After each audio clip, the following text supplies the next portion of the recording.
yourself as if life is slowly turning, changing. A camel passing through the needle's eye.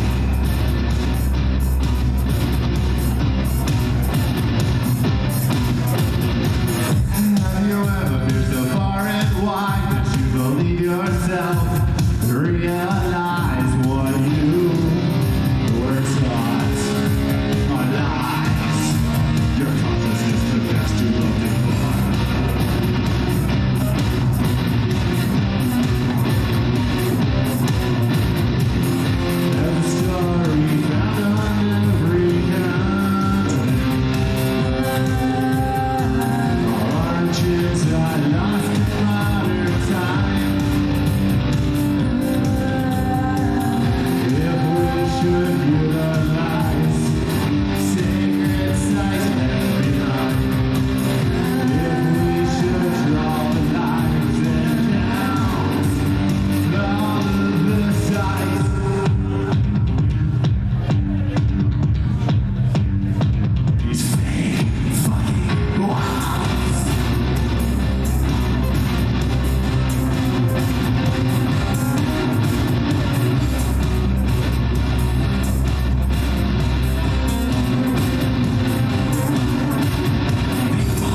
fantastic evening, night with you guys in World Tampa. Thank you so much.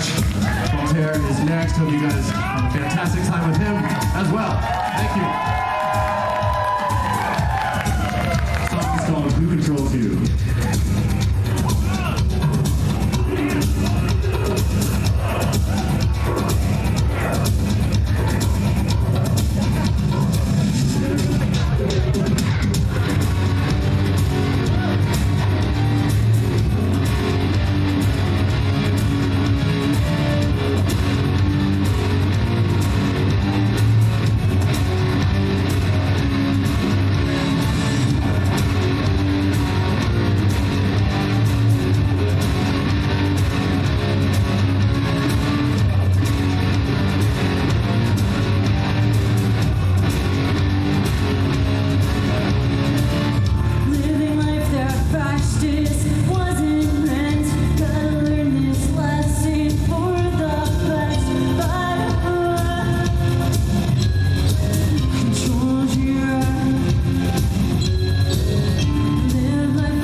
You guys are fucking amazing.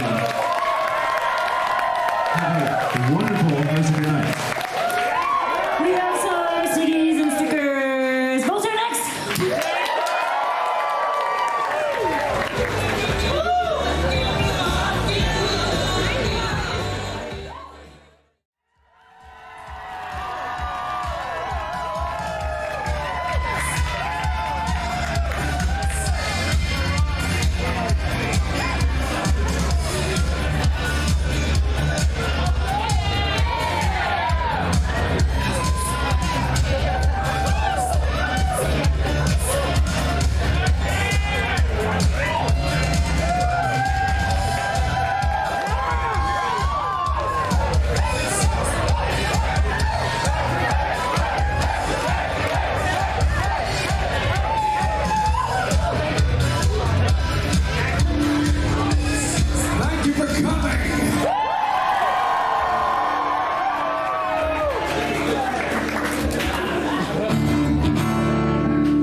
When I said I was evil, what did you think that meant?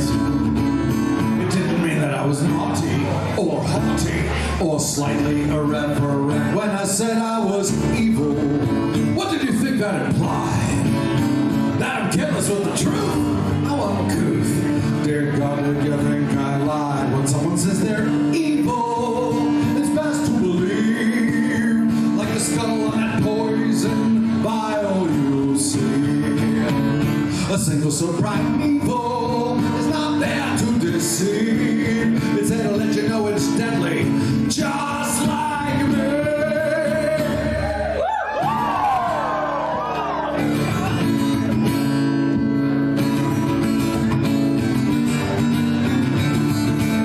When you're truly evil, it's so much fun. It's kind of like a game where some get maimed while you look out for number one. When you're truly evil, you don't care what people think. They might as well be drenched in stench, cause all opinions stink. A hyena tears the flesh of another living being. He does not repent, nor lament. It's the way he was meant to be. And a lioness defends with the deadliest of means. She might do it for the thrill of the kill, or whatever fulfills her needs. Nowadays, everyone's a villain, so it seems, and they strut around the town wearing black either called misunderstood, when in fact they are merely good. It's villain credentials that they lack, and unlike me, they've got no scars upon their back. You see, I was born in the full moon's light, when I emerged and made the angels cry, with a heart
praise. The obeisance they'll pay. At last I'll have the fame I crave. And as the king of villains I will reign.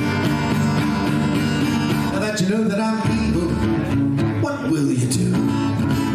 Well, if you're also evil, you little weevil, you'll do what is right for you. Now that you know that I'm evil, would you turn me in? Don't you know snitches get stitches? 'Cause snitching is a sin. The night is full of villains, and the villains need a king.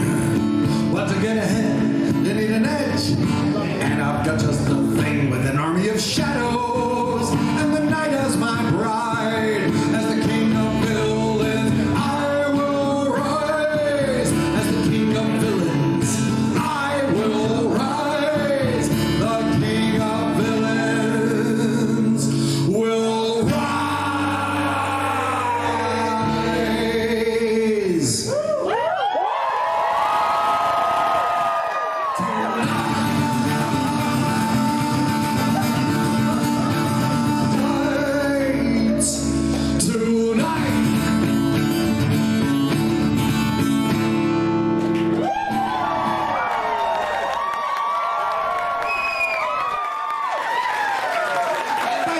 Thanks for coming out tonight. My name is Aurelio Voltaire, and this is the King of Villains Tour. That song you just heard is from my 13th studio album, The Black Labyrinth. For those of you who have not heard of The Black Labyrinth, it is a 20-song musical that I wrote as a tribute to my hero, Mr. David Bowie. Inspired by a 1986 film called Labyrinth, in which Mr. Bowie played the Goblin King. I was not alone on this journey. I recorded it. It took 4 years to write and record this album, and I had help because I recorded it with 15 members of David Bowie's band. Everyone from the pianist from 1972's Ziggy Stardust and the Spiders from Mars, all the way up to the sax player from Black Star. So come to think of it, there were other guest artists. Ray Toro of My Chemical Romance, members of Trance Siberian Orchestra, members of The Cog is Dead, Frenchie and the Punk. I'm honestly the weakest link in the chain. Now, as it happens, it is a musical, and every musical should have a villain, and every villain should have a villain song. Sure, why not? Or a villain song. And as it happens, I'm already kind of known for villain songs. So when I was working on The Black Labyrinth, I was like, fuck. This has to be like the king of all villain songs, hence the title. So, you may not know this, but if you go to YouTube and you put in Voltaire and Disney, not Busch Gardens, mind you, but Disney, you will find not one, not a dozen, but literally hundreds of fan-animated videos where people have taken footage of Disney villains and cut it to my very first villain song of all time, a song I wrote many years ago called When You're Evil. This phenomenon is so prevalent that at this point it's obvious to the entire world, except Disney, that I should be writing villain songs for Disney. Now, I may never have written villain songs for Disney. I certainly wrote some villain songs for a show on Cartoon Network. And we're going to get to those songs very, very, very soon. But first, I propose a question. Here I am, a grown man in his 50s, who wakes up every morning and does everything that he can do to dress like a Disney villain. I have transformed a tiny little New York City apartment into what looks like a villain's lair. And we wonder, how did I get to this point? Now, if you're thinking a difficult childhood had something to do with it, you're probably on the right track. And we're going to talk about my childhood tonight. How much we're going to talk about my childhood and how honest we're going to be is going to rely entirely on another one of my favorite villains, Mr. Captain Morgan.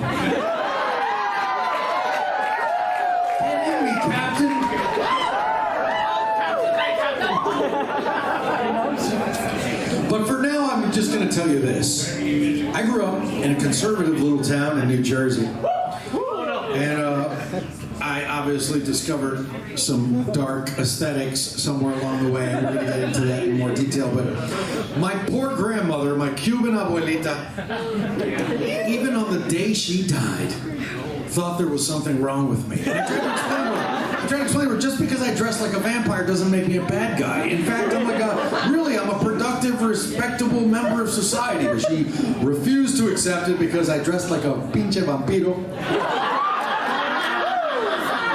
And I can tell you more about that story, but this is already turning into a fucking TED Talk. So instead, I'll just sing you the story. My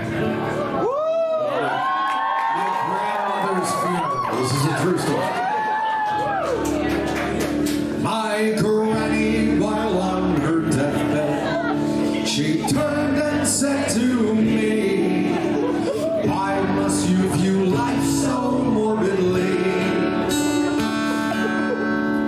I tried to teach you right, but somewhere I went wrong, 'cause you sing those death, devil, evil songs. That is an exact quote of dying woman. What the fuck is that? When 6 pallbearers put her down and laid her body in the ground, my eyes were wet, my face was very long. The bitch wasn't even dead yet. The pastor said, come, son, here you are. Won't you please take this guitar? Sing dear departed granny one last song. I'd love to. And I sang songs. Hell, you know that's how I get along. The world is full of tragedy, so how can it be wrong? Singing that devil, evil song. I was shopping at Hot Topic, and I was walking out the door. When 2 dumb jocks came up to me, they said, hey, freak, it ain't Halloween. And they kicked my lipstick to the floor. And I sang devil, evil songs. Hell, you know that's how I get along. The world is full of idiots, so how can it be wrong? Singing that devil, evil song. Well, I went down to church on Sunday. I sat up front in a pew. The priest said, Jesus and Mary too. Son, what the devil's got into you? Why, you, Father Riley. Sing a hymn or two. And I sang devil, evil song. Hell, you know that's how I get along. The world's full of hypocrisy, so how can it be wrong? Singing devil, evil song. I was invited to the White House. The president pulled me aside. He said, son, sing us a song of peace for those evildoers in the Middle East. I rolled my eyes and kicked this rhyme. I sang devil, evil songs. Hell, you know that's how I get along. All politicians are crooked, so how can it be wrong? Singing devil, evil song.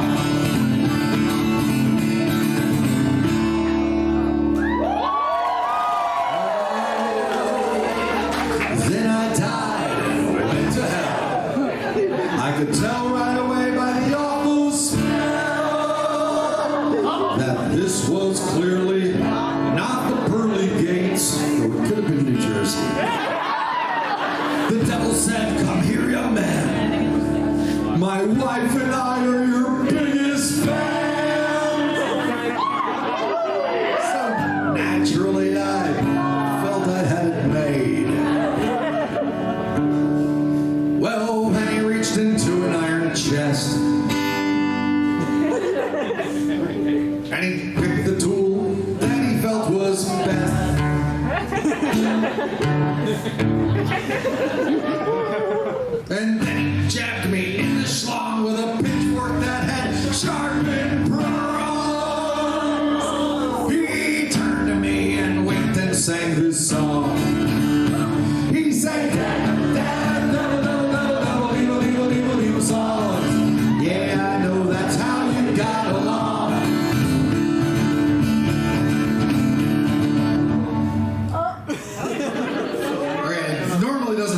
this early in the set. Hold on. Don't anybody panic, because then I'll panic and it'll only get worse. Yes, that's what we do. That's what we do. Now, ladies and gentlemen, are you familiar with the game? Yeah. Who's familiar with the game? All right. I have a little game. I play with myself. I have a game that I play with myself. Whenever I forget one of my lyrics, I must drink. That is how the game works. This is normally not like a beginning of the fucking set. You know, a game is a game and rules are rules.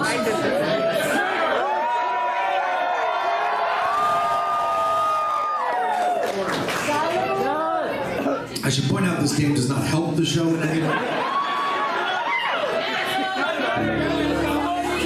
The devil said, "Come here, young man. My wife and I are your biggest fans." So naturally I felt I had it made. Well, then he reached into an iron chest. So far, so good. And he picked the tool that he felt was best. And then he jabbed me in the schlong with a pitchfork that had sharpened prongs. He turned to me and winked and sang this song. He said, "Devil, devil, devil, devil, devil, evil, evil, evil, evil songs. Yeah, I know that's how you got along. I find your song hilarious, but now your soul's precarious. Singing your that devil, devil, evil, evil songs." I'm just kidding, kid. Welcome to hell. Enjoy the Cuban sandwiches. Devil, evil, evil, evil, evil songs. Hell, you know that's how we get along. The world is full of sinners, so how can it be wrong? Singing that devil, devil, evil, evil song.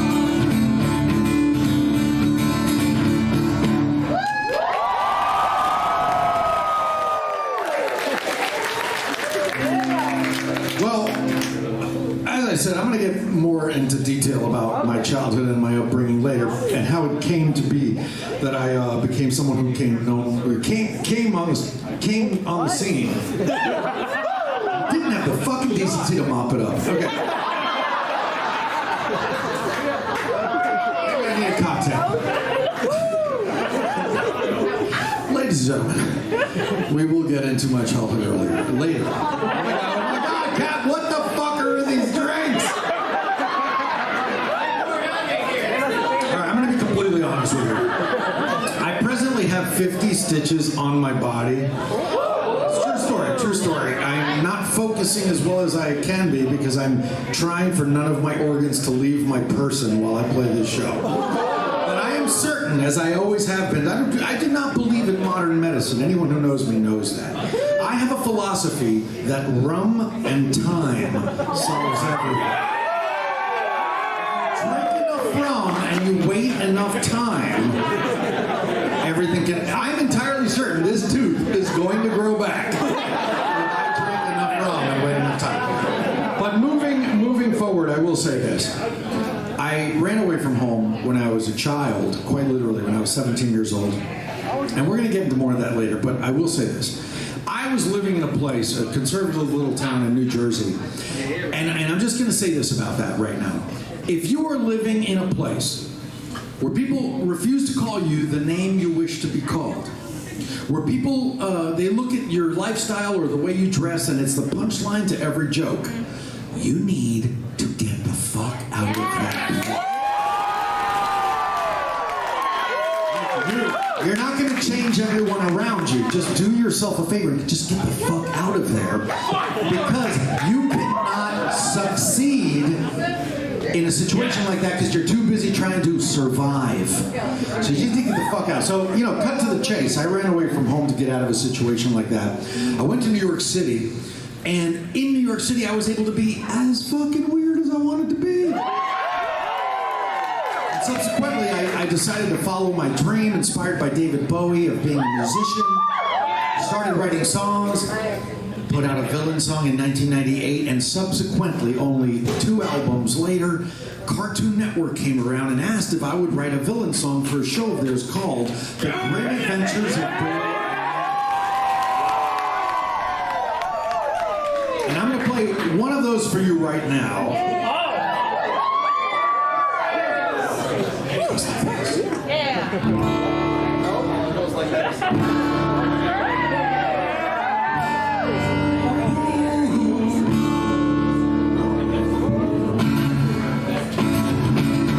Tolls my butler, Cyclops my valet, Centaur drives my chariot that takes me down the way.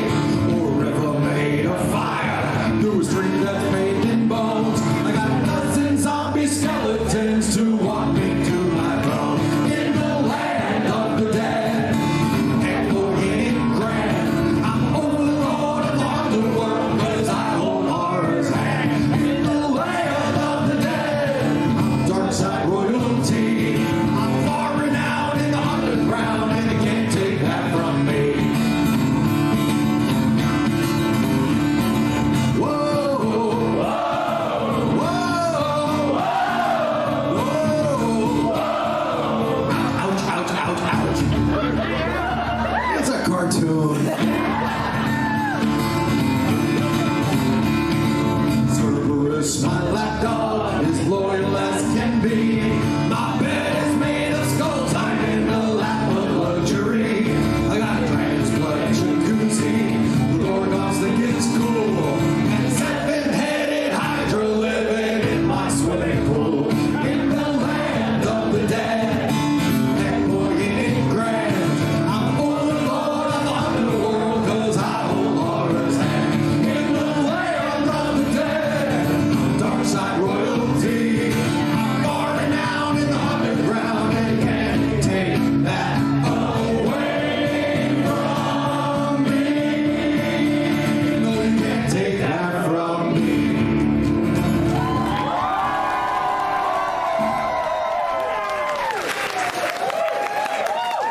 I didn't mean to alarm you with the intestines shooting out during the song, but I will say this. If that were to happen, picture this. A year from now, you're having a conversation with a friend, and you're like, I saw Bauhaus. And you're like, bitch, I saw Voltaire and his intestines shot out of his fucking body. That's goth. It was the Land of the Dead, which is where I'm probably going at the end of the show.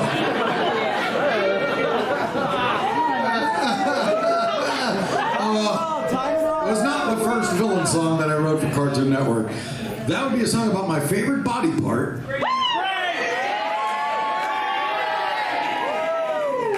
That'd be a song about my second favorite body part, brains. I want to tell you what my first favorite is, because then you'll think I have a fetish. Anyway. So, here, funny story about brains. I had just finished my second album, and a gentleman by the name of Maxwell Adams asked me, he had come to a show of mine in Hollywood and asked if I would write a song for his show, The Great Adventures of Billy and Mandy. And I thought to myself, oh my God, this is my big break, right? I was a young, naive musician at the time. I was in my early 30s. I was but a child. And it's true. And so I thought to myself, millions of people are going to hear my voice every single day on Cartoon Network. And you know how Cartoon Network is. Anything that they do involving a song, like they'll cut it into a music video, they'll show it 27 million times a day. I thought, I am going to be famous and rich. At the time, I was living in an apartment in New York City that was 10 feet by 11 feet. Yeah, spoiler alert, I'm still there, so you kind of know how this story ends. So I write this song, Brains, and it starts playing, and sure enough, it plays like 27 million times a day. Millions of people are hearing it, millions of people are finding out about my song, and nothing happened. And it literally took me 20 years to figure out why. Because those millions of people who were hearing my song every day were 8 fucking years old. 8 years old. Not exactly the movers and shakers of their generation. I know, but that's the point. That's the point I'm getting to. You came out tonight? Give him a round of applause.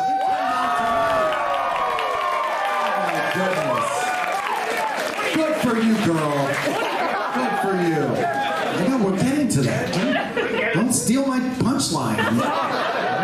Are you always premature? Jesus Christ. The point of the story being that 20 years later, all those 8-year-olds are here tonight. So thank you. He saw the show in Poughkeepsie and he's stealing all my lines. Kidding, I've never played in Poughkeepsie.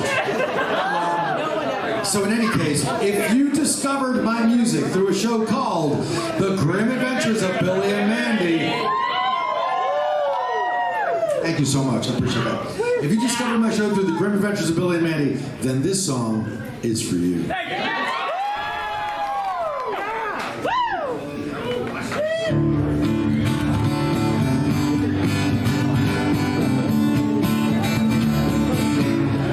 Baby shark. Oh shit, sorry, wrong song.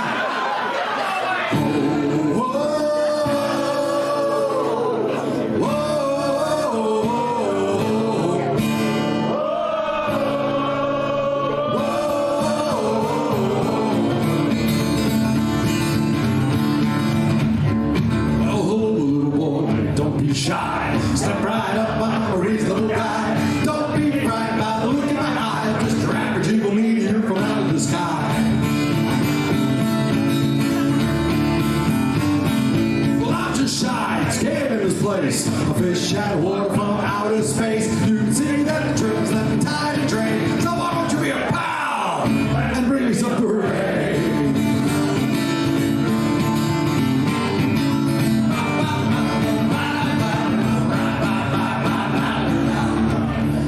Let's make the song slightly more interesting. Not that interesting. When I say brains, you say brains. All in favor say aye. My third favorite organ. All in favor say brains. Brains. All right. Go down to your neighbor's place. See the dull expression on his face. You're doing him a favor and brought to me. He ain't using his brain, it's just right to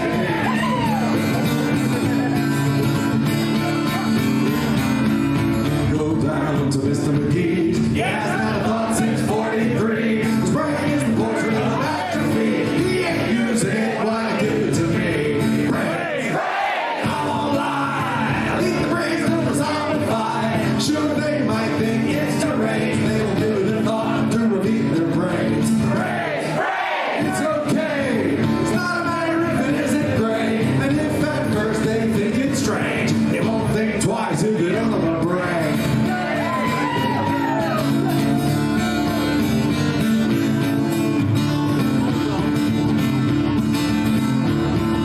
Brains, I need 'em. My tummy jumps for joy when I eat 'em. Big ones, fat ones, short ones, tall ones. So delectable, especially the small ones. No time to cook 'em in a skillet. Headers rumbling, I gotta fill it. I don't fry 'em, I don't want to shrink 'em. I just grab myself a straw and I drink 'em.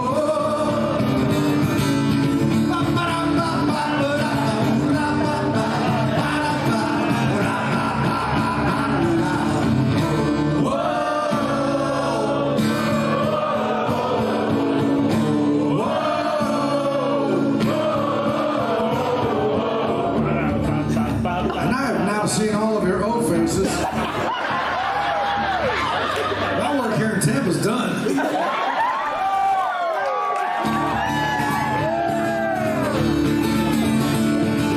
You've been swell to go around. Bring me every single brain in town, but all these brains and then help the thing that there isn't one left out there to drink. Now, first of all, come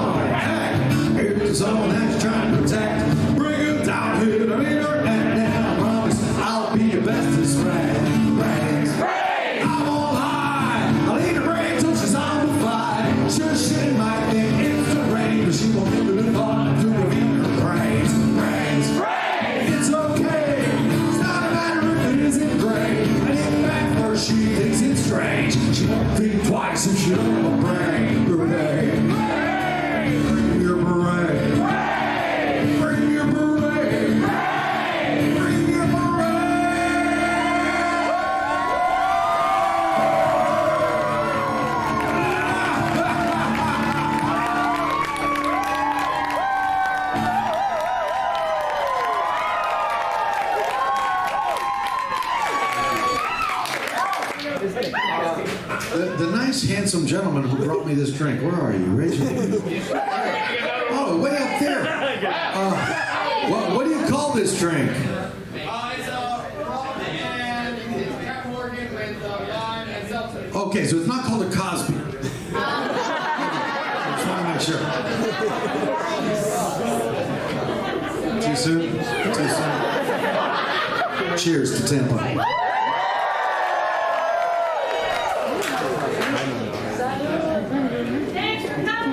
Oh, thank you for having me. Ladies and gentlemen, it's not always an animation channel or a video game company like Adventure Quest or Forgotten Realms who has me sing a song for them. Sometimes the marriage of my music and animation happens because of normal people like you and me. That's right. For the next hour, this is normal. I don't know what the fuck's going on out there, especially in Peyton, Florida. There's motherfuckers with mullets wrestling alligators out there. I don't know what's up out there. I can just tell you that for the next hour, this is what normal is. And on a weekly basis, this is a true story. On a weekly basis, I get at least a dozen emails from people who say, hey, can I use your music in my school project? Or can I use your music in my indie horror film? I say yes to everybody. I'm just like, yeah, just use it. Just credit me, just use it. First of all, I think students have enough to worry about without having to deal with copyright issues. So just use it. And I'm also an indie filmmaker. And I know you're never making your money back. Why should I get paid if you're not going to get paid? Just use the music, have fun. I learned that from Metallica.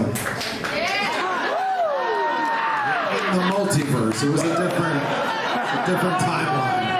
They were fucking amazing in that timeline. The music sucked, but they were really cool people. It was the opposite of here. Anyway, where was I going with this? Oh yeah. Several years ago, a young lady who at the time was an animation student in Tel Aviv, Israel, asked if she could use one of my songs for her thesis project. She wanted to make an animated music video. I said yes, like I say to everybody. But I never really expect to hear back from these people. And a year later, she wrote to me and she sent me the video she made. And it was every bit as good as Disney or Cartoon Network. And the internet agreed, because that animated video now has 52 million views. It really pisses me off. Hire her! Nothing I've ever done has 52 million views. I have a show on YouTube nobody watches called Gothic Homemaking. It's like pulling teeth trying to get 5,000 views, much less 52 million. But in any case, I'm very grateful for all of the new people who discovered my music through the videos of Daria Cohen. I really am. But this particular video puts me in a very awkward position because, as it happens, I've always said to aspiring musicians, whatever you do, don't go in the studio and use a bunch of digital trickery and voodoo to make yourself sound better than you do in real life. Because then you're going to put out a record and they're going to buy it and you're going to buy it? Never mind. They're going to stream it and you're going to get out on that stage and they're going to realize that you're a fraud. So I've never, ever done that. Except one time. It was the year 2000. I was topless and my chest was covered in arrows. Working on an album called Almost Human. I went to the studio and I realized that I had written a guitar part that was beyond my capabilities as a guitarist. So after a few days of bleeding money in the studio trying to get it right, I said, fuck it! Hired a real guitarist. He came in, he played it in 3.5 minutes. I paid him his 3.5 pesos. Off he fucked. My co-producer at the time, who was very familiar with my philosophies, he looked at me and he was just like... And I was like, what? It doesn't fucking matter. I'm never, ever playing that song live. 20 years later. Literally 20 years later, that song goes viral. There's people in this audience tonight who had no idea who I was before seeing that animated video. And you have a reasonable expectation that I'm going to play The Night.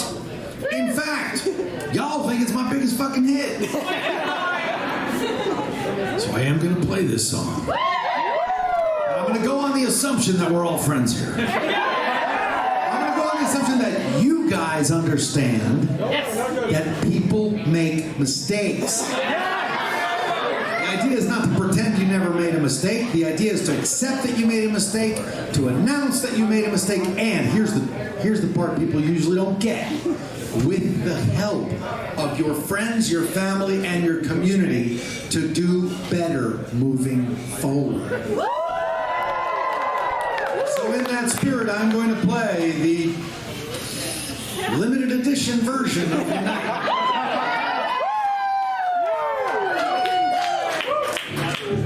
You know what? I just had an idea. Hold on a second.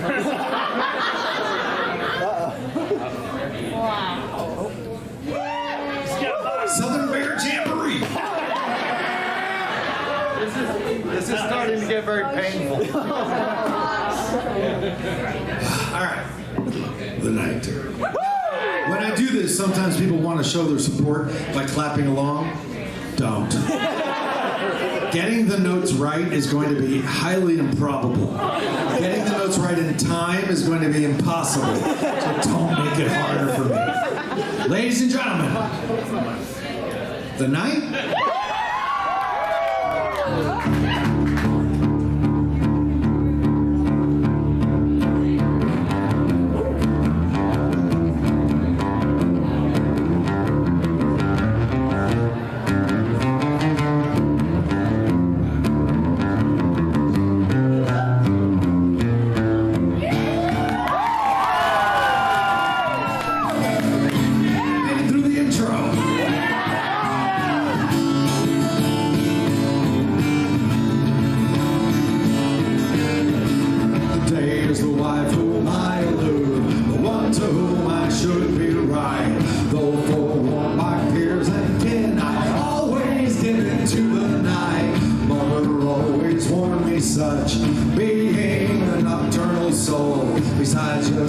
Simply strange comes from some illness of the mind, but the night she calls me. She calls me. She swings in her velvet dress and pulls me toward her in the dark. While the others ran, while the others ran, while the others ran.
lucky for me is what I mean to say.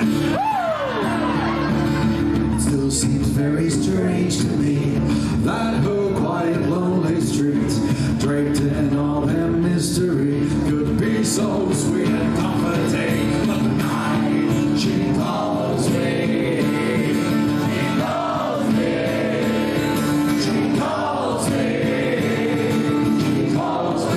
Sways in her velvet dress and pulls me toward her in the dark.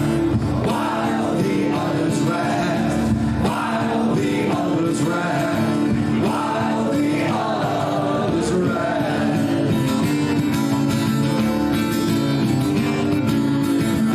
We're not out of the woods yet.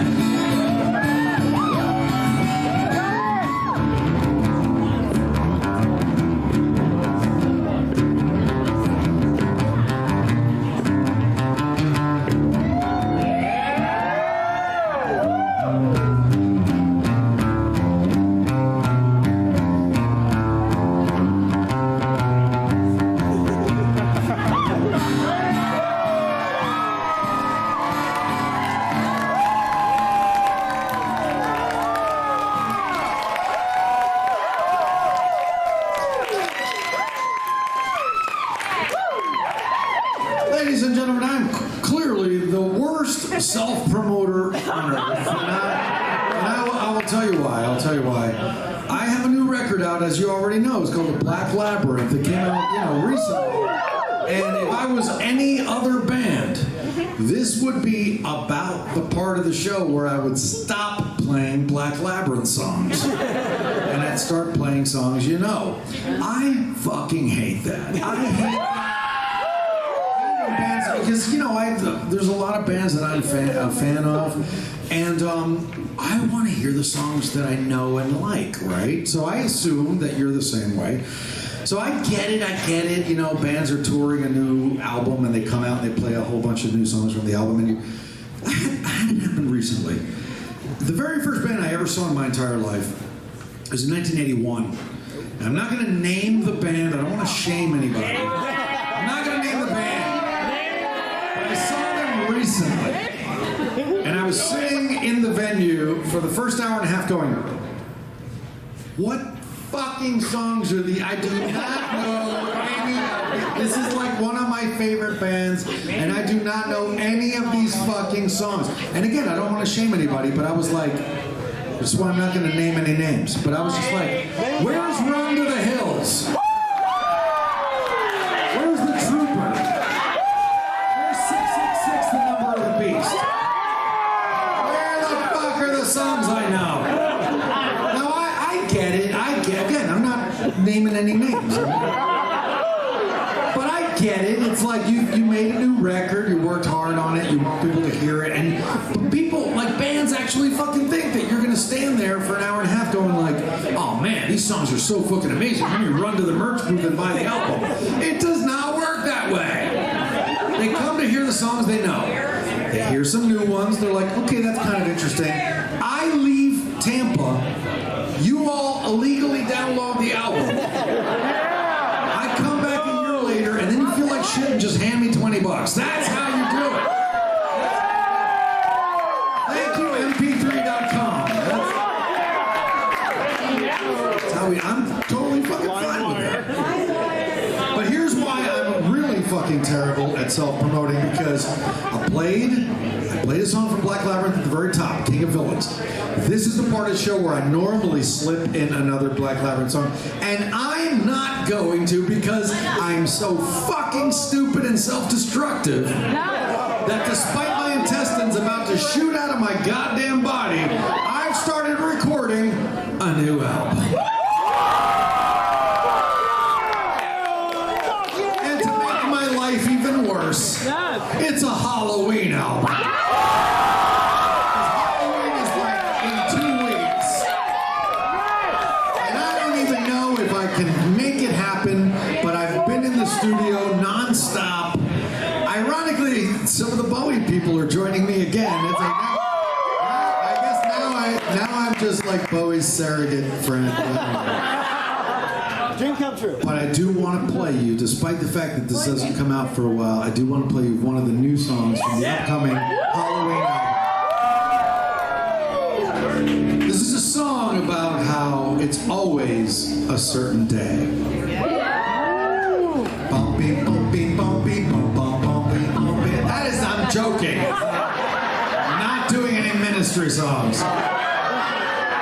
Especially since the only ministry I like is the ministry hates. This is a song about how it's always Wednesday.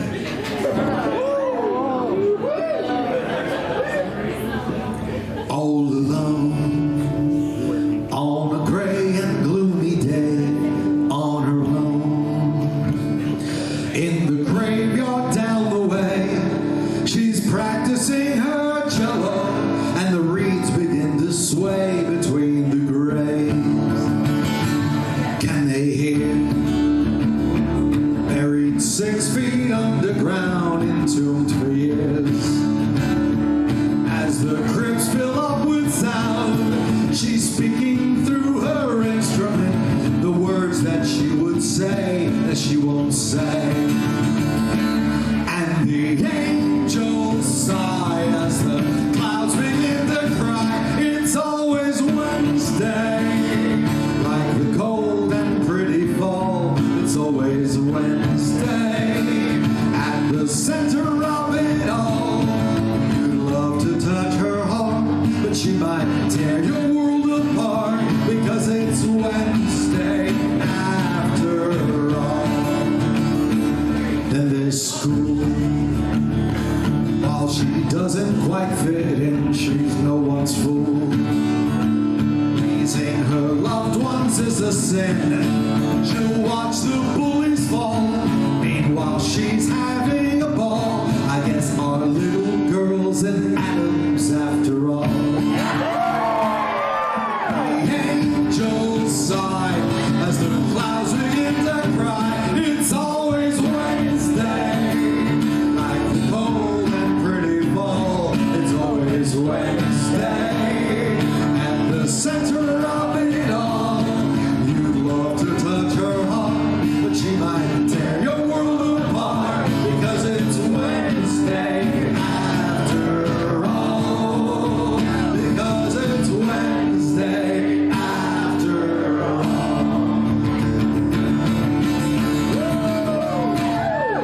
Thursday she's content to cause an accident. Friday she'll invent or do an experiment. Saturday break the neck of little Maria Antoinette. Sunday she's content she don't need the internet. I don't care if Monday's blue, it's Wednesday, I'm in love.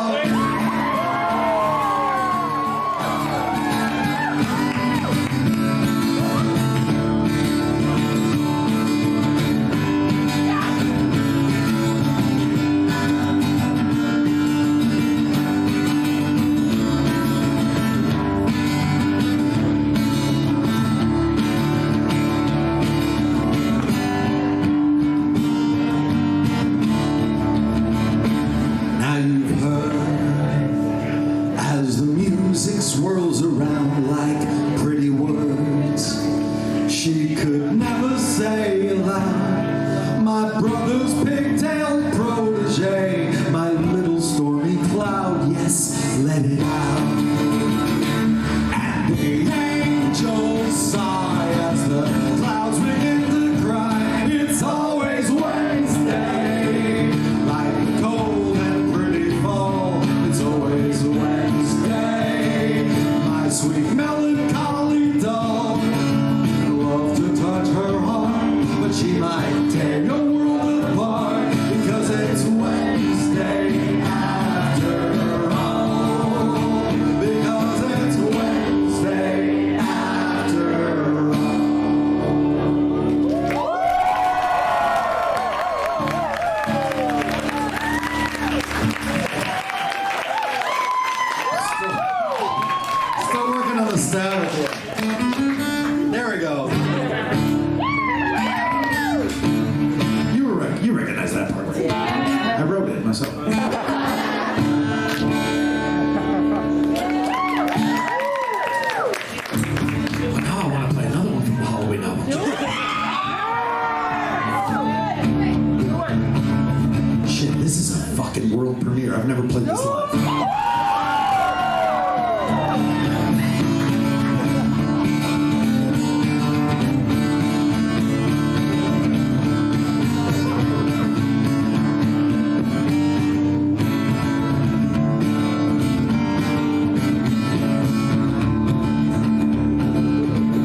obscene.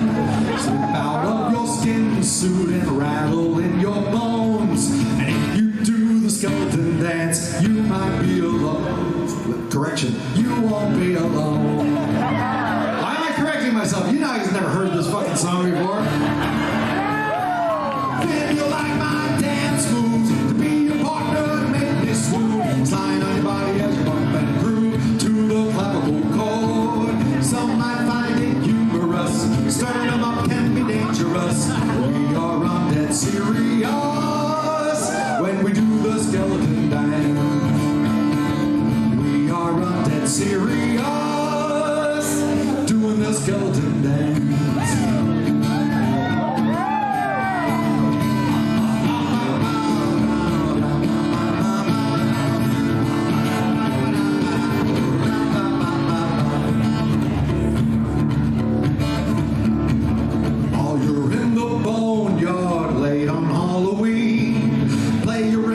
Xylophone, that would be a scream. Grizzly ghouls from every crypt and every single tomb get up from their graves to get down to this tune. I feel you like my dance moves, to be your partner to make me swoon. Spine on your body as you bump and groove to the clavicle chord. Some might find it humorous, stirring them up can be dangerous.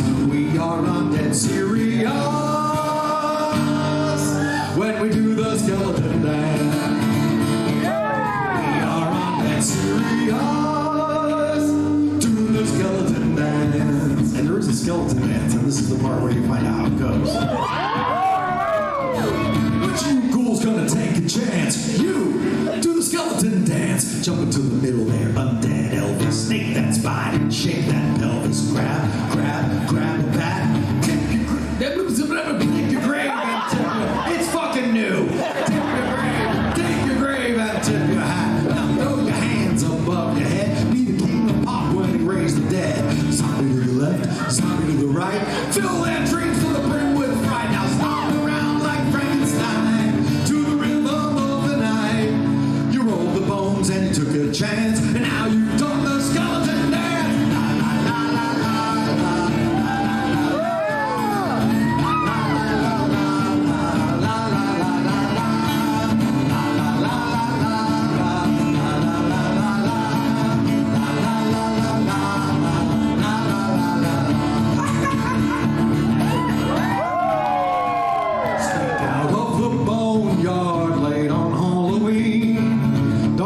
Your underwear, that would be obscene. If you decide it's over, there's no need to fear. We'll meet you here on Halloween every single year. I want to you like my dance moves, to be your partner to make me swoon. Spine on your body as you bump and groove to the clavicle chord. Some might find it humorous, stirring them up can be dangerous. We are on dead serious when we do the skeleton dance. We are on that serious doing the skeleton dance.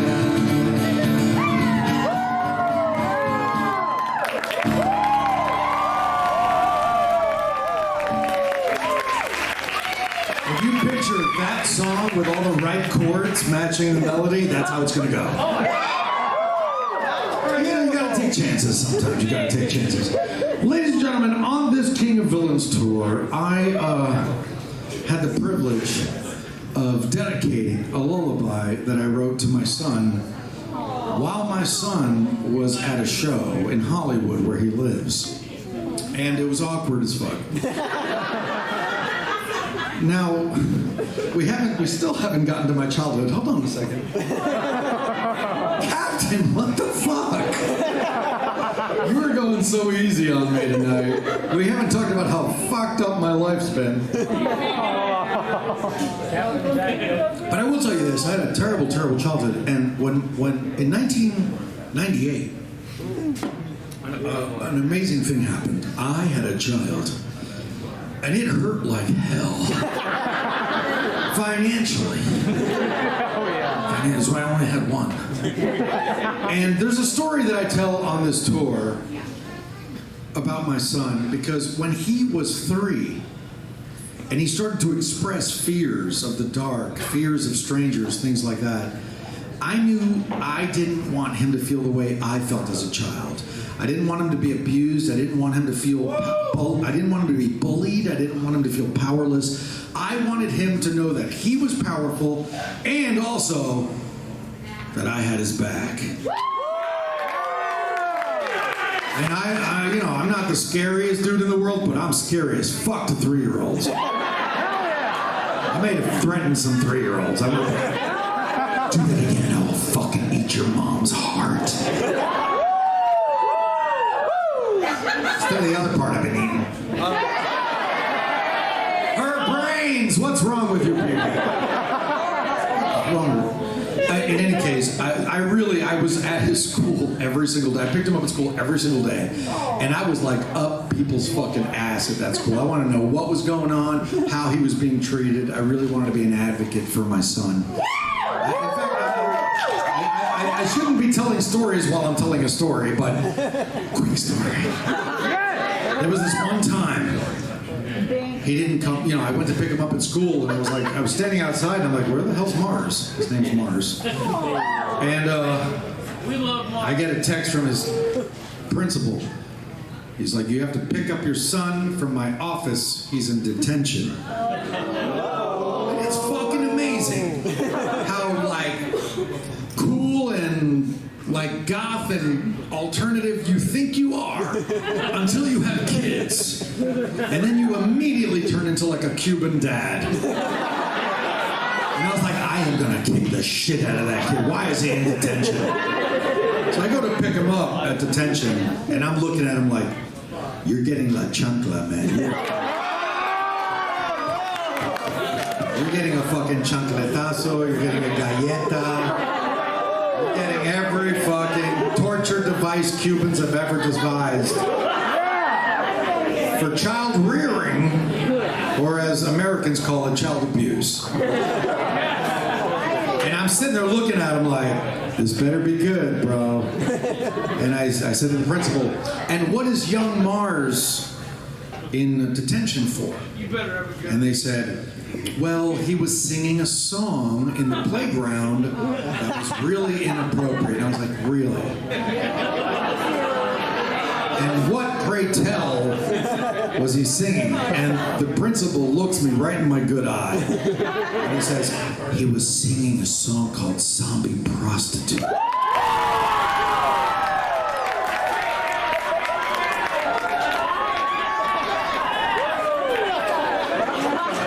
Is that so? You, mister, you're in a lot of trouble, sir. I said, I'll take care of this, principal. Thank you very much for bringing this heinous act to my attention. We walked out of the principal's office and we went outside, and I was like, look, there's things you can say at home, there's things you can say at school. All right, I say all kinds of crazy shit, but I'm not gonna pull down my pants and put a lampshade on my head at the Finkelstein bar mitzvah. There's a time and place for everything. So high five, thank you for singing my song. Don't do it at school. Let's go get some ice cream.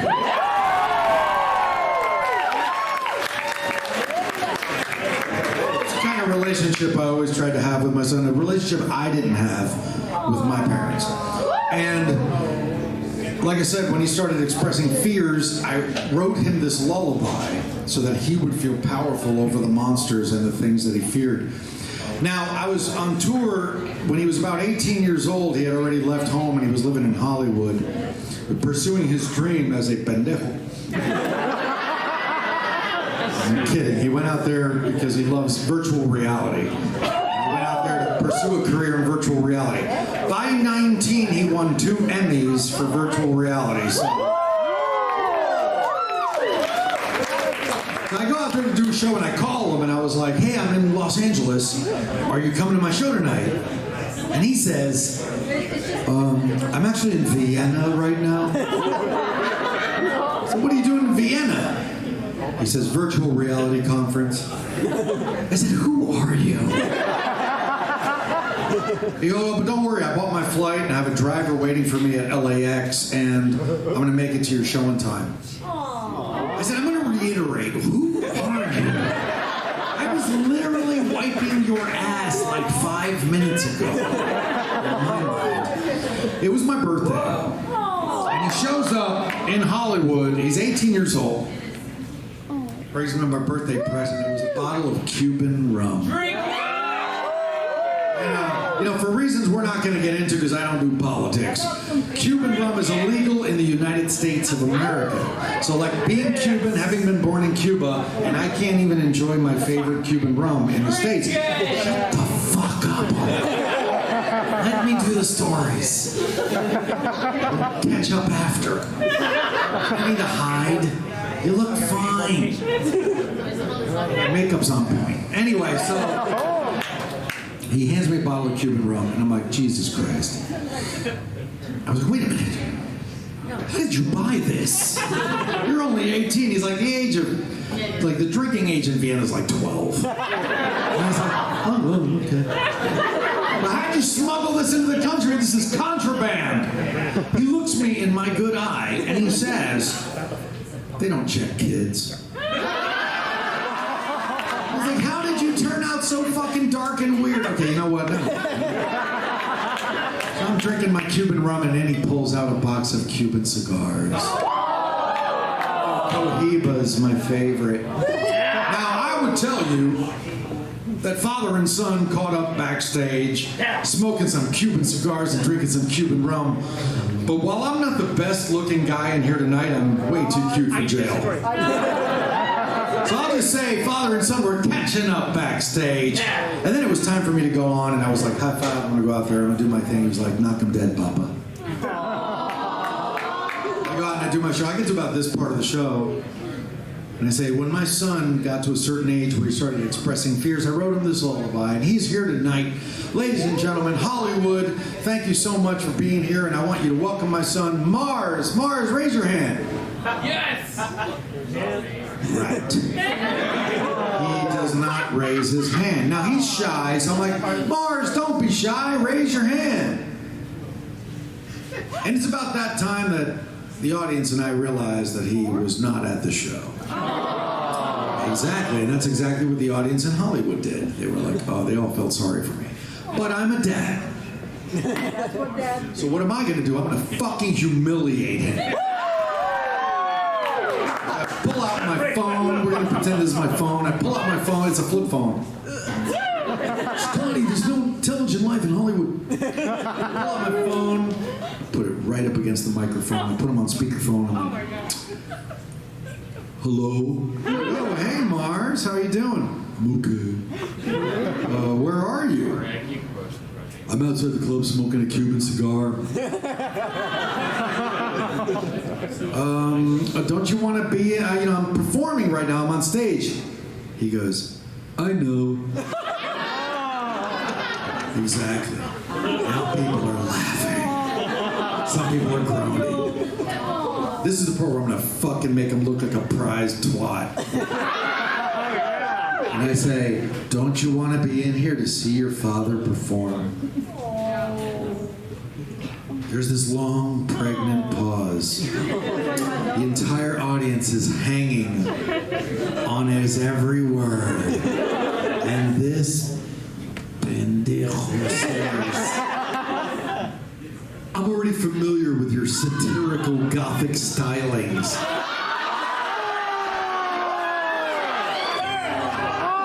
You're grounded. Go back to your condo. What the fuck is that? So mad.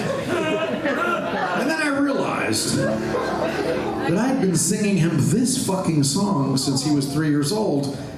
And it was at that moment that I realized that the song I wrote for him is his villain origin story.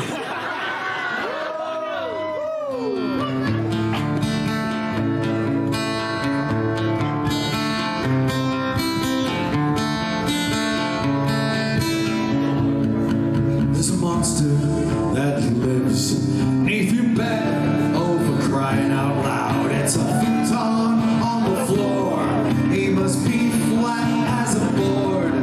There's a creature that lurks behind the door.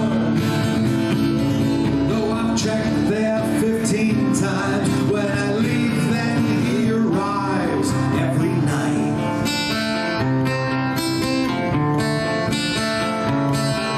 Till the monster that lives beneath your bed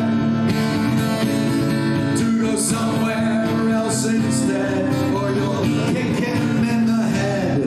Tell the creature that lurks behind the door, if he knows what's good, he won't come here no more. You're kicking his ass at the count of 4. Good night, Demon Slayer. Good night. Now it's time to close your tired eyes. There's devils to slay, dragons to ride. If they see you coming, hell, they better hide.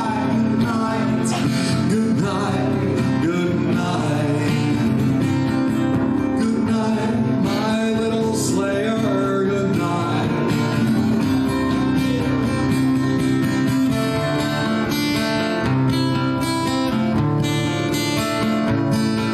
Till the monster that eats children, that you taste bad, and you're sure you'd be the worst he's ever had.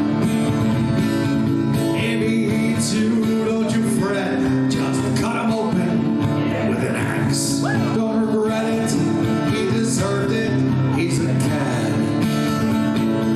Tell the harpies that land on your bedpost, there's herpes on my bedpost, that come 10-5, you'll roast them alive. Tell the devil it's time you gave him his due.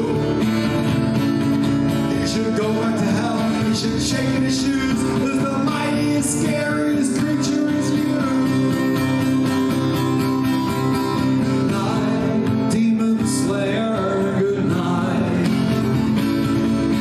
Now it's time to close your tired eyes. There's devils to slay, dragons to ride. If they see you coming, hell, they better hide. Good night, good night, good night. Good night, my little slayer. Good night.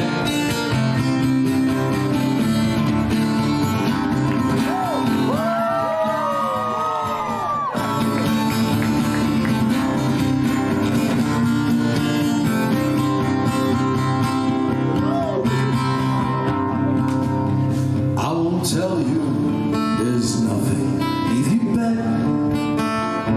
I won't sell you that it's all in your head. This world of ours is not as it seems. The monsters are real, but they're not in your dreams. Learn what you can from the beast you defeat. You'll need it for some of the people you'll meet. Good night, Demon Slayer. Good night. Now it's time to close your tired eyes. There's devils to slay, dragons to ride. If they see you coming, hell, they better hide. Good night, good night, good night. Good night, my little slayer. Good night. Good night, good night, good night. Good night.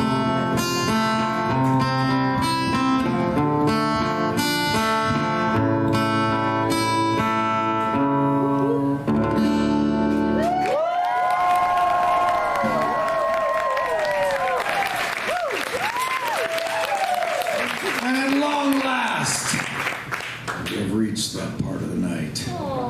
Captain and I are going to make a deal. All right, fucker. Are we doing this? Yeah.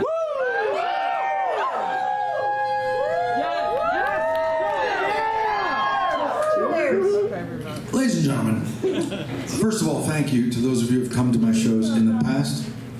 And if you've heard this story before, I apologize if you need to hear it again, but it's the most important story of my life. And as I sometimes wonder to myself, when am I going to retire this story? People must think it's like shtick, and it's like, he says that all the time. And I think, do you ever retire the most important story of your life? I don't know. But I can tell you that I'm definitely going to tell it tonight. My childhood. I grew up in a small conservative town in New Jersey. I was brutally bullied, abused, etc. Now, when I tell you that I was bullied at school, I don't mean they called me names. Oh, they called me names. But I mean like groups of 30 to 40 children waited for me outside of the school every single day, which meant that I very often had to find other ways to leave that school to get away from them. But you can only do that 3 or 4 times until they figure it out. Now, if I could tell you that I was a really fast runner and I often got away from them, we wouldn't be here. We would be at the Olympics where I'd be getting my medal and that would be my acceptance speech. But I've never been a fast runner. They often caught me. They'd frog march me to a field and they would take turns humiliating me in any which way that they thought was appropriate at the time. Often physical, very often verbal, and of course emotional and psychological. Now, if I could tell you that if I could break away from them and run home, I could find sanctuary at home, that'd be a different story too. But believe it or not, what was happening at home was worse than what was happening at school, if you can even believe that. By the time I was 17, there was a phrase that I heard almost every single day. And it's a phrase no one ever should have to hear, and it pains me, honestly, to place this upon you, but for the sake of authenticity, here it goes. I would hear, you should kill yourself. You should do this town a favor and kill yourself. You should kill yourself. You should do this school a favor and, kill yourself. You should kill yourself. You should do your family a favor and kill yourself. Now, I was 17, and I knew it was wrong then. But like anything you hear day in and day out, no matter how much you disagree with it, it starts to seep into your skin, into your bones. And one day you find yourself standing at a Starbucks going, I'm in love with your body. I fucking hate this song. Why the fuck am I singing this song? Now, I joke about it now because what is comedy if not tragedy plus time? But it was not funny. It was not funny to a child. It was not funny to a teenager. It was not funny to 17-year-old me. And eventually, I came to believe them. I thought, of course, they're right. Everyone hates me. Everyone has made it abundantly clear that I suck in every way a human being can suck. And I'd never really been out of that town, so I had no reason to believe that anybody would see me differently if I left. I thought, what future do I have? I'm going to grow up, I'm going to get a job. Maybe I leave this town, it's just going to be exactly the same. Everyone's going to think I'm a fucking fruity vampire or whatever the fuck they wanted to call me at the time. You know, they had all kinds of names for me. And so I planned my death. I was 17 years old. Pulled out a calendar, picked a date. Didn't even feel bad about it. In fact, I thought to myself, that's the day that my pain ends. That's the day where no one is going to call me names anymore. That's the day where the abuse ends. That's the day when the bullying ends. So now it was a weekend in New Jersey. There's not much to do there except go to the all-night diner. And so I went to the all-night diner. I don't even know why, because I knew I was going to walk the gauntlet the minute I walked in there. And I didn't realize it at the time. But looking back, I'm almost entirely certain that I walked in there like this.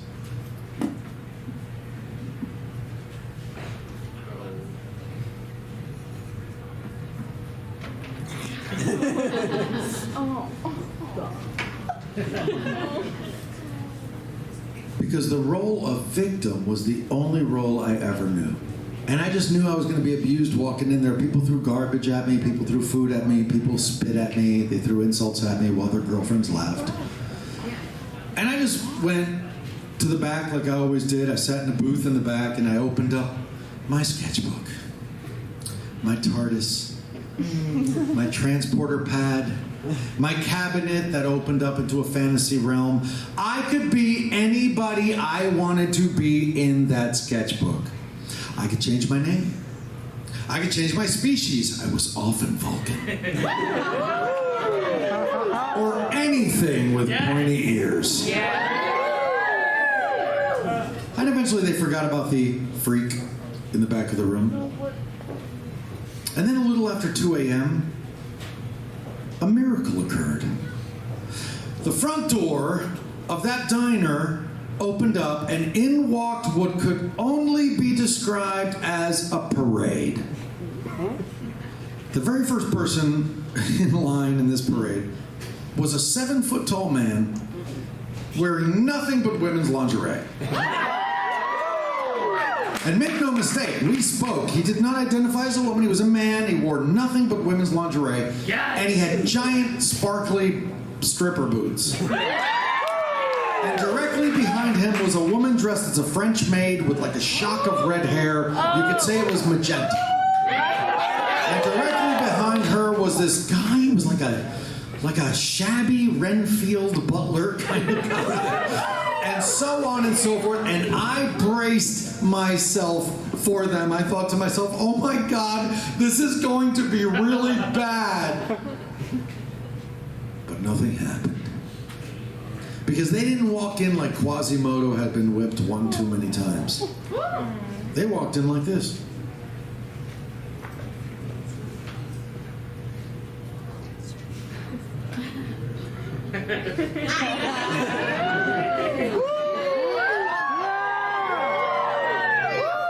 It was not arrogance. It was confidence.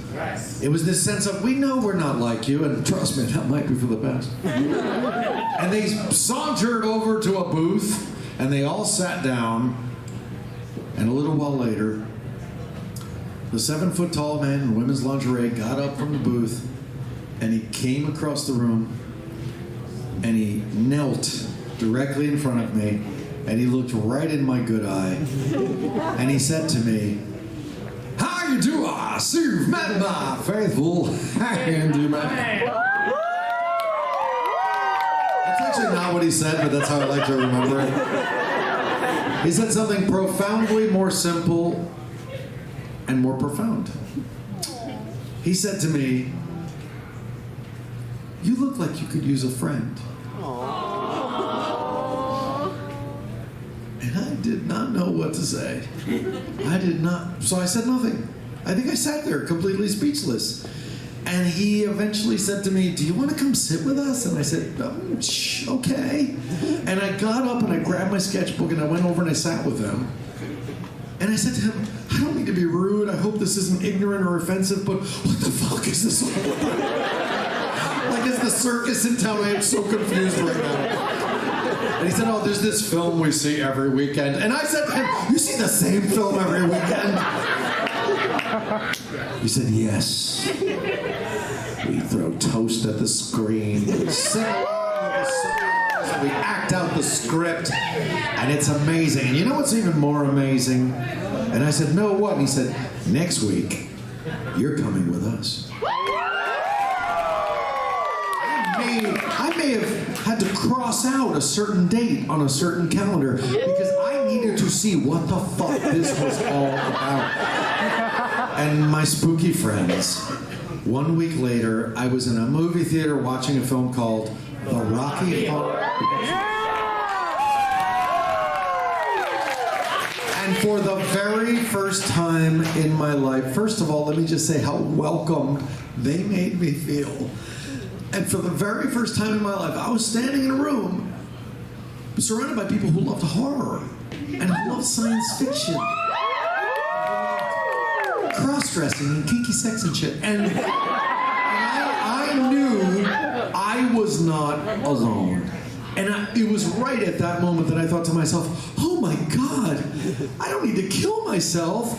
I need to get the fuck out of that town I'm living in, and I need to find more of these people. So, I scratched off that date. I didn't cancel it for good. It's still on hold, but it's been on hold for like 50 fucking years.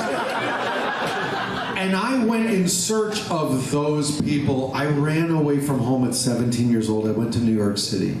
I had no friends, no money, no home, no job.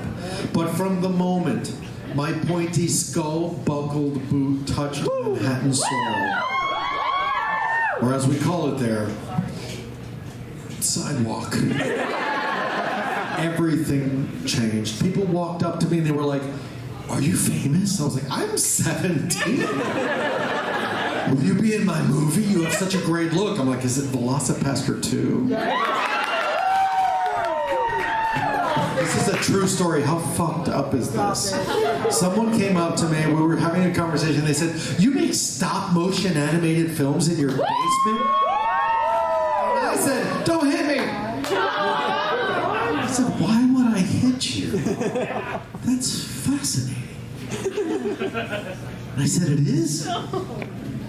And it was then that I realized that there was never anything wrong with me. There was something wrong with all of those weird little people in that conservative little town. So, if you've left some weird little conservative town, where people will not call you the name you wish to be called, where your lifestyle and the way you dress is the punchline to every one of their stupid fucking boorish jokes, even if it's your own family. And you came here to the bustling metropolis of Tampa, Florida. I can't promise you what's going to happen outside there, but I can tell you that in here, we love you exactly the way you are. This song is for you. This is called Raised by Bats. Here at home, in this steeple made of chrome, above a city of steel, I've chosen bats over people, 'cause I never did like the way humans made me feel. So we sleep all day and we rise at night, and we spread our wings and take it to the sky. And when the people all stop and stare and say, "Why you gotta be like that?" I just look them in the eye and tell them I was raised by bats. And I was young, I was feeble, and it stung when they pushed me down. I was so hated by these people that I knew I had to do what I could to get out of that town. And I ran away to this sacred place and was taken in by creatures of the night. That's you. I'll stop and stare and say, "Why you gotta dress like that?" Just look them in the eye and tell them I was raised by bats. And I'm also a cosplayer, so go fuck yourself. Say, "Why you gotta be like that?" Just look them in the eye and tell them I was raised by bats. Those dark days seem far away. I've risen to a better place. So do like me, follow the dream like that. Just throw your own life away and get raised by bats. When my son was 12 years old, he walked up to me and said, "Papa?" I said, "Yeah." He said, "I'm bisexual." I said, "You had sex?" I said, "No." I said, "But you know you're bisexual." I said, "I'm definitely bisexual." I said, "All right."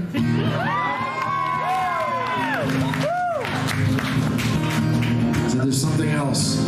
I said, "All right." I said, "I'm also a communist."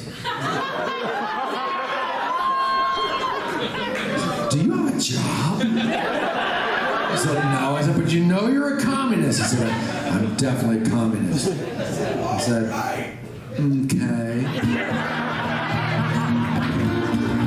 He said, "This song you're writing, Raised by Bats, have you been listening?" I I said, yeah, I've been listening. I said, is it any good? He said, yeah, it's all right.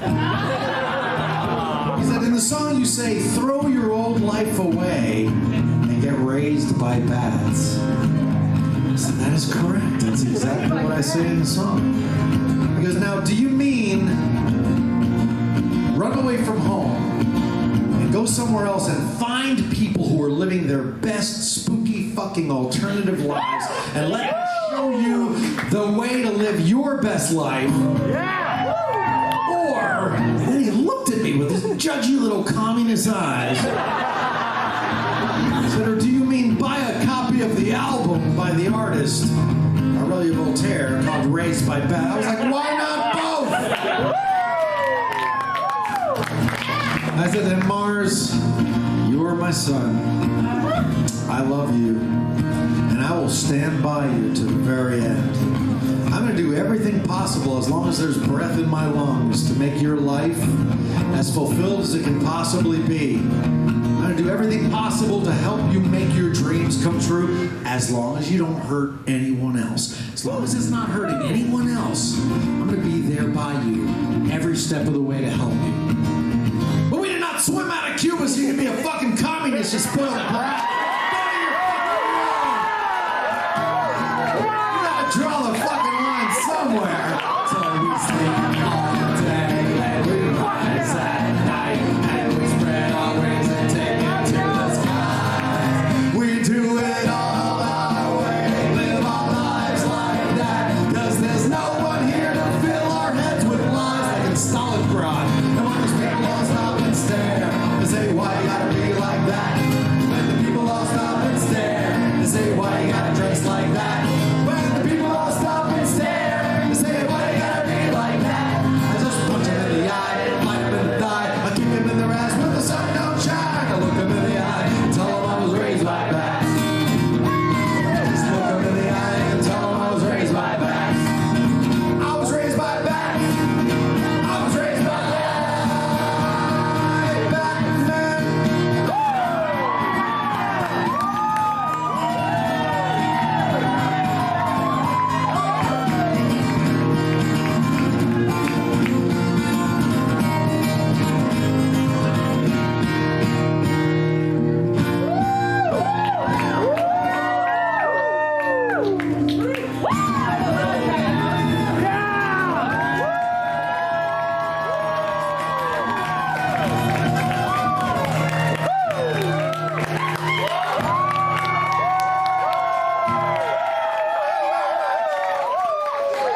Oh, this brings us to the inevitable part of the night. This part had to come.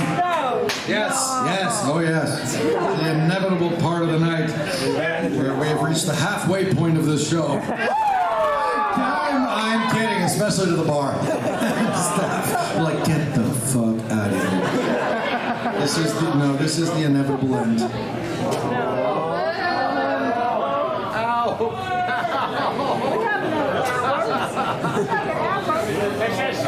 Ladies and gentlemen, I can tell you what part of the show this is, or I could sing to you what part of the show this is.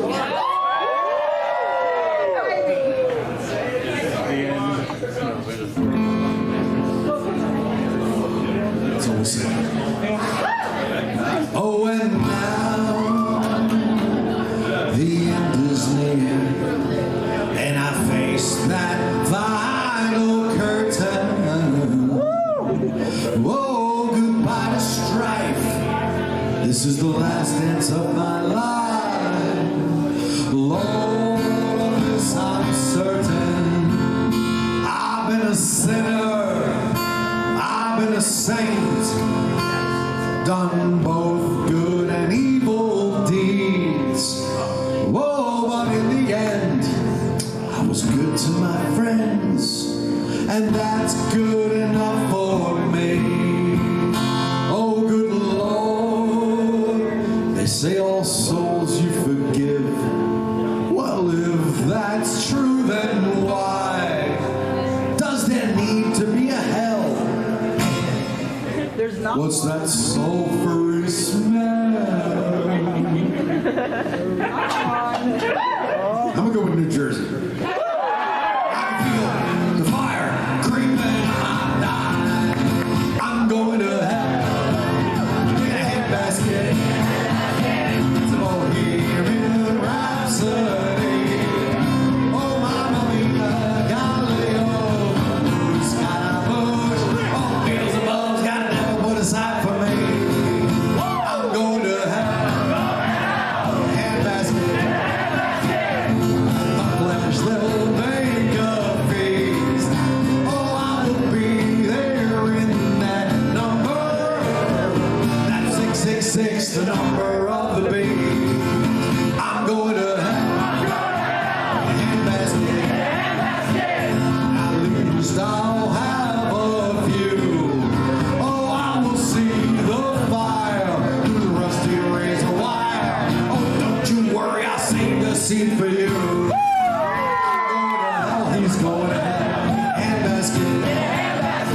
Mexican lady. She happens to be sitting right over there. I don't know. So Mayumi, you may have seen her on Gothic Homemaking. She helps tremendously with just about everything, including putting on my girdle and stuff like that. She's helping me regain my Spanish. You know, I came from Cuba in 67, 68. Lost a lot of my Spanish, and I'm helping her with her English. And sometimes there's words I don't know, and I ask her how to say them in Spanish, and vice versa.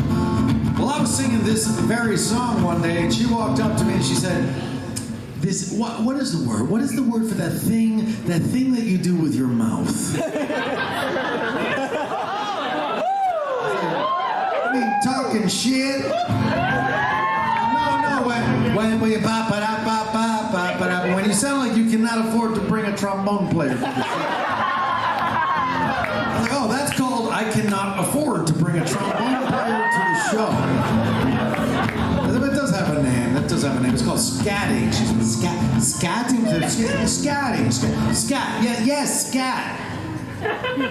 She looks up at me with her big, innocent brown eyes. She's like, what is this scat? I said, it really depends where you are. Like if you're in New Orleans, it's exactly that thing I do with my mouth.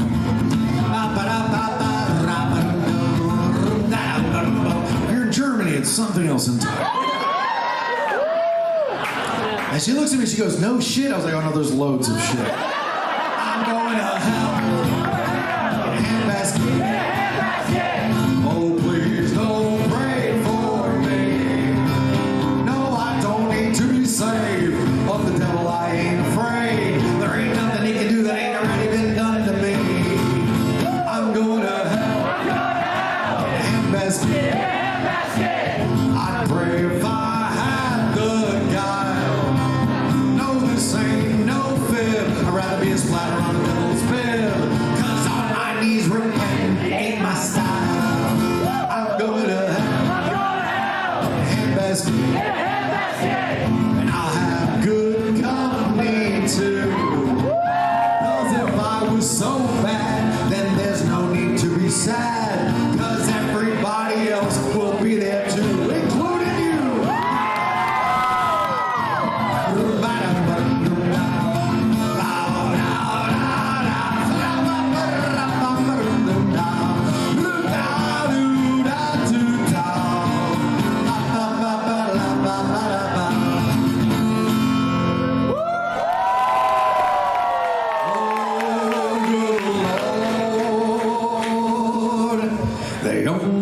I only fucking. You guys know about the game?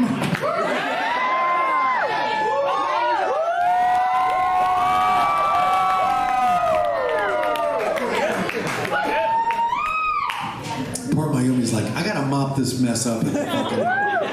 Oh, good Lord. I only ask you forgive the self-righteous Odyssey. When your words they twist, we both know hell don't exist.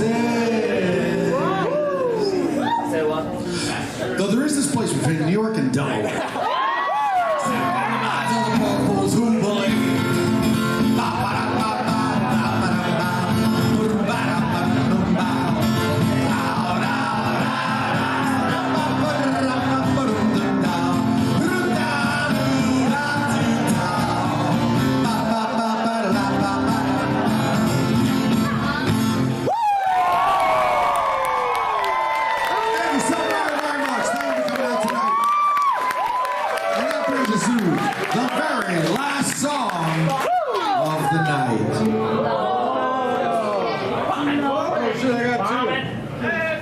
Did you all have a good time this evening? Yeah. Well, I'm going to ask you for a favor. Yes. Does anyone here? Oh my God! Why will this tune? There we go. Does anyone here have a friend in Orlando? Don't lie to me. I know about the long-standing rivalry between Tampa and Orlando. I watched Goth Talk on SNL. I know that Tampa's so much more goth than Orlando. If you enjoyed tonight's show, please email a friend in Orlando, tell them to come out tomorrow night. And also tell them all the punchlines so they can shout them out and I can kick their fucking ass. Ladies and gentlemen, the last song of the night. Let's introduce it like this. Don't tell me. In 1998, let's go further back. Since the dawn of time, man has looked at this. No, let's go a little forward. From the very time I was born, humans, for reasons I do not understand, seem to want to throw a tremendous amount of darkness at me. And by darkness, I really, truly mean evil. I did not know why they were doing this, and I did not know how to protect myself. So I went in search of what this darkness is. I failed miserably, because I went down some other rabbit hole, and instead I found a love for Halloween, for vampire lore and horror movies, which ironically only made my life worse, because then they just bullied me more. But I realized at some point that this darkness people were throwing at me was meant to hurt me. And now as I stand here, I realize it was even meant to kill me. But I took all of that darkness and I fashioned from it a suit of armor. A rather snappy one at that. And if the people out there think that because I dress like a Disney villain, because I want my tiny little apartment to look like Castle Dracula, if that makes me a villain, then all I can really say to them is, so be it. And the devil is too busy. And does a bit too much. They call me by name, you see, for my special touch. To the gentlemen, I'm misfortune. To the ladies, I'm surprise. But call me by any name. Anyway, it's all the same. Raise your hand if you've been to one of my shows before. Put your hands down. Raise your hand if you've never been to one of my shows before. Virgins! If you've never been to one of my shows before, you may not know what's about to happen. This is the part where I assemble a group up here on stage called the Beelzebub Philharmonic Choir. A group hand-selected to help me sing the chorus of this song. Not everybody can come up here. In order to be in the Beelzebub Philharmonic Choir, you must be able to fulfill one of three very important requirements. Number one, you must know all of the lyrics to the chorus of this song. If that's you, raise your hand. Or two, you must know most of the lyrics to the chorus of this song. Three, you must be dead sexy and be able to fake the lyrics to the chorus of this song. If your hand was up at any time whatsoever, this is what I want you to do. Number one, while you're up here, you are the star. You don't film yourself, you don't film others, people film you, motherfucker. Hand your phone to a loved one, a friend, or the least creepy person standing near you. It's gonna be hard in here, I know that. It's Florida. No, there's the motherfucker wrestling an alligator in the bathroom, that's all I'm saying. And I'm here for it. And the next thing I'm going to ask you to do is to slowly, calmly, without pushing or shoving, find your way onto the stage via the stairs to my right and your left. Now, while you're coming up here, I have a couple other rules. I can never tell when it's all ages or 21 and up or whatever. And we've already established I'm not the best looking dude here, but I'm way too cute for jail. So you're not to look at the rum. You're not to smell the rum. You're not to think about the rum. Just fucking leave the rum alone. All the way in, all the way. And rule number 3. The This is a loving, supporting community. And I know that I'm having a cathartic experience, and I hope you are too. It just makes you want to hug the shit out of somebody. Don't place your hands on anyone unless they specifically say it's okay. If you ask and they say it's okay, fuck the shit out of them. I'm just saying, you know, just gotta ask. Consent is king. Consent. That's all I'm saying. Just ask for consent. Is that everybody? Slide all the way in. There's more room. Slide all the way in. Slide all the way in. But stay a little bit. I got to use this area for my acrobatics. All right, everybody take one step back. Now everybody takes 4 more steps back. Right. There we go. Ladies and gentlemen, the Tampa chapter of the Beelzebub Philharmonic Choir.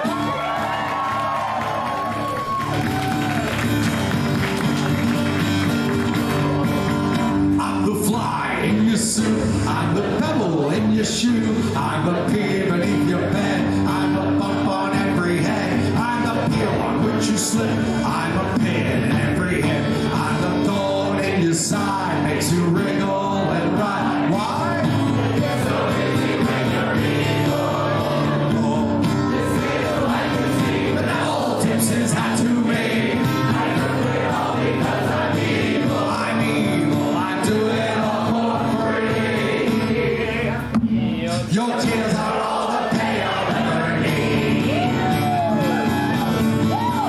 While there's children to make sad, while there's candy to be had, while there's pockets left to pick, while there's grannies left to trip down the stairs, I'll be there. I'll be waiting round the corner. So game, I'm glad I'm in it, 'cause there's one born every minute. Why? It's so easy when you're evil. I'm evil, apparently. But that old tips his hat to me.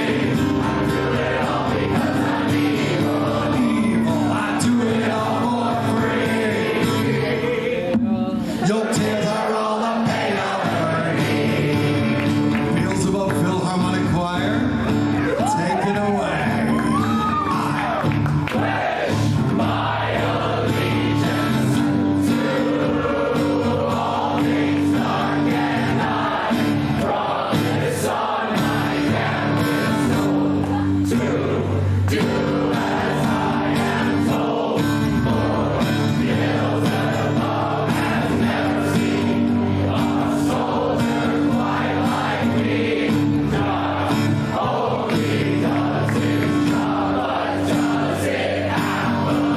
Let's hear it for them.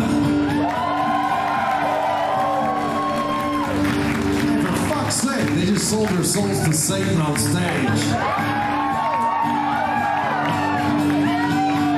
I'm the fear that keeps you awake. I'm the shadows on the wall. I'm the monsters they become. I'm the nightmare in your skull. I'm the dagger in your back. An extra turn upon the rack. I'm the quivering of your heart. A stabbing pain, a sudden start. Why?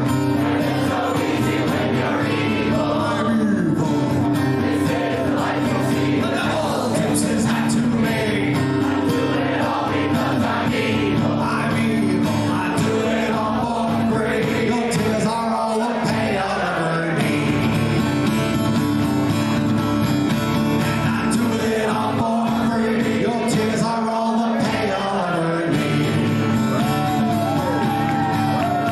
And I do it all for free.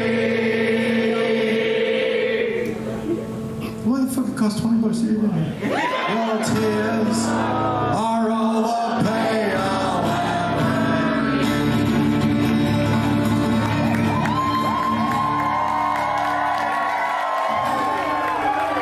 It gets so lonely being evil.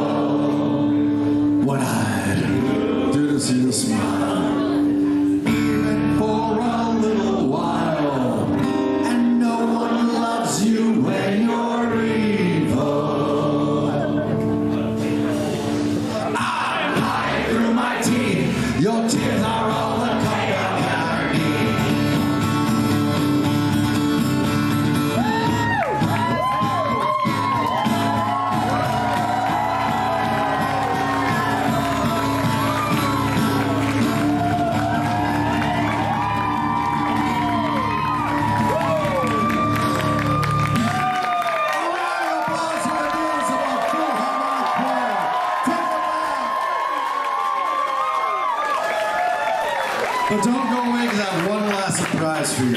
But before we get to that, I had such an incredible time watching Abbey Death tonight. A round of applause for this incredible band. Above and beyond being so talented, what an amazing couple. Really, two amazing people that I love dearly. And I really, really hope you will go and buy a CD and support them because they're just really fucking great people on top of being amazing band. And this sounded fucking great tonight because of one person. That person is our sound man, Paul.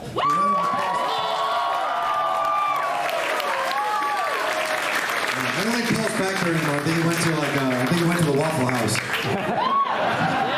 Okay, Paul, I'm going to ask you for a favor. Can you kill my guitar line? Because I'm going to unplug this guitar, and I'm going to finally live my dream, my drag queen dreams out here.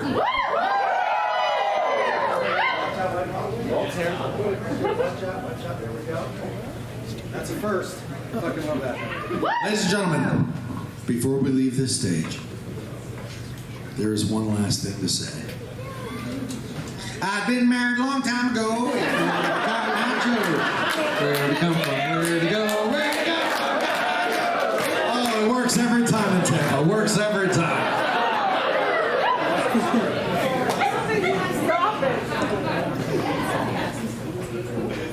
No one gets out of here alive. No, I don't mean this club, damn it. I mean life. We only ever, as you already know from my story, we only ever find the strength at our low points in life to rise up and continue living because somebody somewhere inspires you. Sometimes it's someone you met personally. Sometimes, in my case, it was those folks in that diner, but it was also David Bowie, somebody who I saw on television. Sometimes, and I'd be dead if it wasn't for that woman right there, Miss Mayumi Toyota. It makes me want to wake up every single day and be alive just to be able to be around her. So before I get off this stage, I just want to do a little homage to the person who inspired me to be on a stage singing in the first place, Mr. David Bowie. And also to one of my favorite villains, who happens to be Jareth of Labyrinth. Are you guys familiar with a film called Labyrinth, yes? Are you familiar with the song Magic Dance from Labyrinth? And are you familiar with the song Underground from Labyrinth? Now the reason Underground is very important to me is because this is the Underground. And I know what you're thinking. I didn't go down the stairs to get in here. Underground is a state of mind. It is the place where people like you and me. Oh my God, what a grasshopper, okay. Yeah, does someone want to In take it Cuba, out? we believe grasshoppers are ancestors who've come to visit. So stop that motherfucker. No, I'm just kidding. Ready? Joe. I'm glad you got it. Anyway, ladies and gentlemen, let us do this little tribute to David Bowie and Jareth. Would you help me with this? And Paul, would you run that track for us?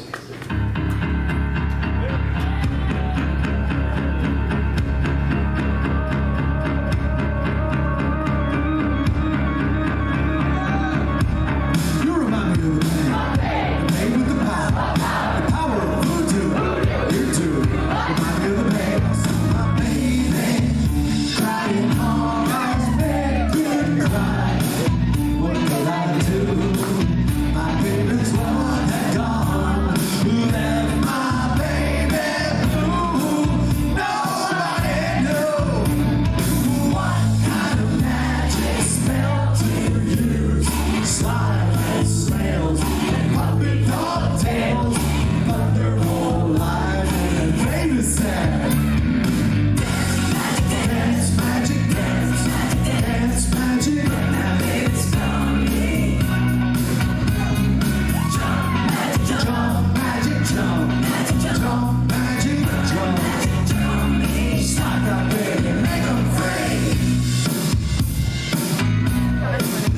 the stage. I saw my baby driving hard as brake could drive. What could I do? My baby's fun had gone. Left my baby blue. Nobody knew what kind of magic spell to use. Sliding nails on puppet dog tails. Thunder all lines and baby said, dance magic dance, dance magic dance. Jump magic jump, jump magic jump. Slap that baby, make 'em free. Dance magic dance, dance magic dance. Jump magic jump, jump magic jump. Slap that baby, make 'em free.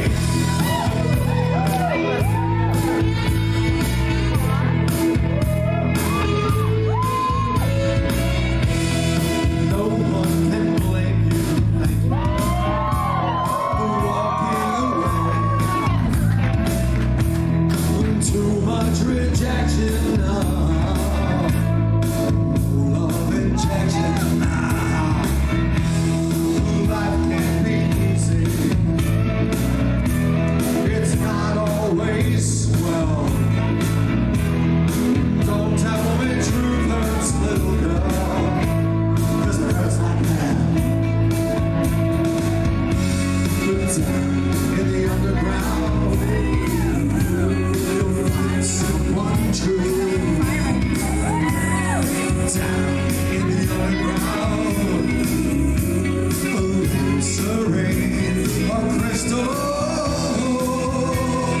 Whoa, it's only forever. It's not long at all. The lost and the lonely,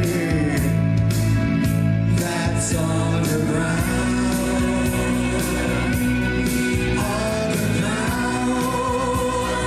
Daddy, daddy, get me out of here. That's you, daddy. Heard about a place today where nothing ever hurts again. Daddy, daddy, get me out of here. Underground. Sister, sister, spit it out. Underground. Daddy, daddy, get me out of here. Wanna live underground. I wanna live underground. I always wanted to be a preacher. This is as close as it's gonna get. I wanna live underground. I wanna live underground.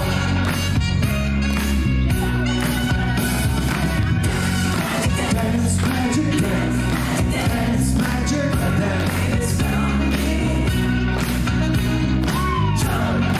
Jump magic jump, jump magic jump. Slap that baby, make 'em free. Dance magic dance, dance magic dance. Jump magic jump, jump magic jump. Slap that baby, make 'em free. A big round of applause for the Beelzebub / Goblin City Dance Troupe. Thank you so very, very much for coming out tonight. It means so very much to me. See you tomorrow in Orlando if you want to Uber with us there. Another round of applause for Abbey Death. They're fucking amazing. And for Paul, our sound man, who made it sound so good. And last but not least, New World Brewery. Thank you for having me back again. I really appreciate it. With any luck, you'll have me back and we'll see you again next year.